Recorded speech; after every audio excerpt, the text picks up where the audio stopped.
రోజులు రాలేదు, మంచి రోజులు వచ్చేస్తాయి, త్వరలో మన ప్రభుత్వం వచ్చేస్తుంది అంటారు సజ్జల గారు. మరి వాళ్ళకు 10 మందికి 20 మందికి కనిపించిన రోజులు, మరి కోట్ల మంది ప్రజలకి ఉన్న మంచి రోజులు వీళ్ళకి కనిపించకపోతే అది ఏం చేస్తాం ఎవరైనా? మంచి రోజులు ఎవరికి? సజ్జలక? సీకే దిన్నె మండలంలో ఇంకో 105 ఎకరాలు ఎత్తడానిక?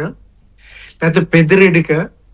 అక్కడ మదనపల్లిలో అక్కడ ఒక 5 నియోజకవర్గాల్లో ఇంకో 20,000 ఎకరాలు ఎత్తడానిక? కేసిరెడ్డి రాజుక? జనం రక్తంతో సినిమాలు తీయడానిక? చెవిరెడ్డిక? ఇంకొక 18 డొల్ల కంపెనీలు పెట్టడానిక? లేకపోతే విదేశాలకు మనీ లాండరింగ్ చేయడానిక? ఎవరికి మంచి రోజులు?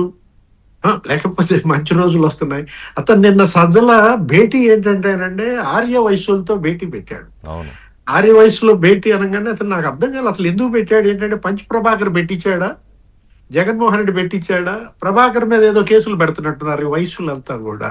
అంటే ఇప్పుడు అక్కడ నిజంగా రోసయ్య గారి చిత్రపటం పెట్టి ఏమైనా దండేసావా? అంటే రోసయ్య విగ్రహం గుంటూరులో పెడుతుంటే అడ్డుకుందండి జగన్మోహన్ రెడ్డి ప్రభుత్వం. అవును. కనీసం అసెంబ్లీలో రోసయ్య సంతాప తీర్మానం పెట్టకుండా మేకపాటి గౌతమ్ రెడ్డి సంతాప తీర్మానం పెట్టాడండి. ఎంత టార్చర్ పెట్టారండి రోసయ్యకి. నిన్నటి పెట్టిన ఆ భేటీలో సజ్జల సుబ్బారావు గుప్తాని తీసుకురావాలి, లేకపోతే అన్నా రాంబాబుని తీసుకొచ్చినా బాగుండేది. అతను ఎవరో మాజేటి వెంకటేశ్వర్లు అంట, అతన్ని తీసుకొస్తే పోయేది నిన్నటిదానికి.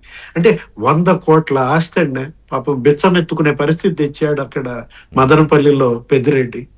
అంటే ఆర్య వయస్సుల్ని వీళ్ళు పెట్టినటువంటి టార్చర్. డూండి మీద ఎన్ని కేసులు పెట్టారండి? అరే టీజీ కుటుంబం, టీజీ వెంకటేష్, టీజీ భరత్, అసలు ఏంటంటే అలాంటి వాళ్ళని వీళ్ళు చేసినటువంటి హింస. ఇప్పుడు అదే అంటోంది మంచి రోజులు దేనికి?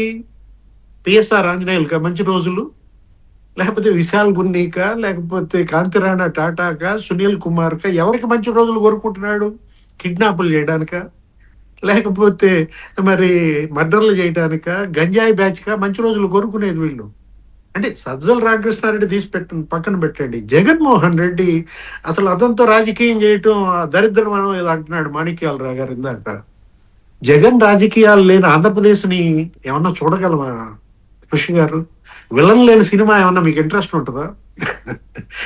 ఇవాళ జగన్ గనక అక్కడ ఉంటేనే, అక్కడ అతను రాజకీయం చేస్తేనే, అతను అలా అక్కడ విషం కక్కుతుంటేనే వీళ్ళ యొక్క వీళ్ళ యొక్క హీరోయిజం, ఎంత మంచివాళ్ళు వీళ్ళు అనేది వీళ్ళకి పెరిగిపోతారు. ఇది జగన్ లేకుండా రాజకీయం చేయకూడదు అనుకోబాకండి. జగన్తోనే మీరు రాజకీయం చేయాలి. అతను మాత్రం అసెంబ్లీకి రాడు, మీకు ఇంకా ఇబ్బంది ఏమీ లేదు.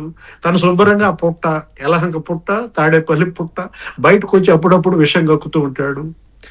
మంచి కోబ్రా ఏది కాదు, ఆ కోబ్రా కూడా ప్రతిసారి విషయం కక్కదుగా. అంత విషయస్ స్నేక్ అయినా కూడా అప్పుడప్పుడు షీ విల్ హోల్డ్ కదా.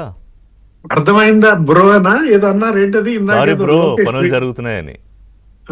సారీ బ్రో పనులు జరుగుతూనే ఉన్నాయి, మీరు అనుకున్నట్టు ఆగలేదు అని.